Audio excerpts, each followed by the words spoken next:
নমস্কার, আমি সাথী মণ্ডল। আমার নতুন একটি ভিডিওতে আপনাদেরকে স্বাগত জানাই। এখন ঘড়িতে বাজে সকাল 10টা। আমি আর মা পুজোর জোগাড় করছি। আজকে হচ্ছে পৌষ সংক্রান্তির পূজা। পৌষ সংক্রান্তির পূজা বলতে হচ্ছে কি, পৌষ মাসের শেষ দিনে আমাদের এখানে পুজো হয়।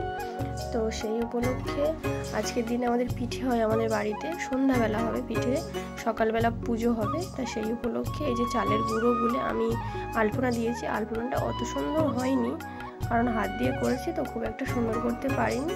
আর মা ওদিকে ওই বাউনি করে নিয়েছে। এই বাউনিগুলো বামুন ঠাকুর এসে পুজো করে দিলে আমরা এগুলো আমাদের ঘরের চালে ঠাকুর ঘরে একটা রাখতে হবে।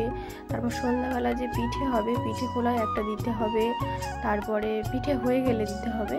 তারপর আমাদের বড় যাচ্ছে, আমাদের পানের বড় যাচ্ছে, ওখানে গিয়ে দিতে হবে একটা। এটা হচ্ছে নিয়ম আমাদের এখানকার। আপনাদের ওখানে কি নিয়ম আপনারা আমাকে বলবেন অবশ্যই। বামুন ঠাকুর পুজো করে বেরিয়ে যাচ্ছে।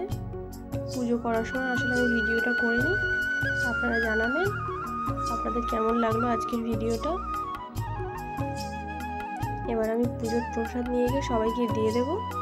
চলুন আপনাদের সঙ্গে দেখা হচ্ছে। এই যে এই চালের গুঁড়োকে এখন রোদ খাওয়ানো হচ্ছে।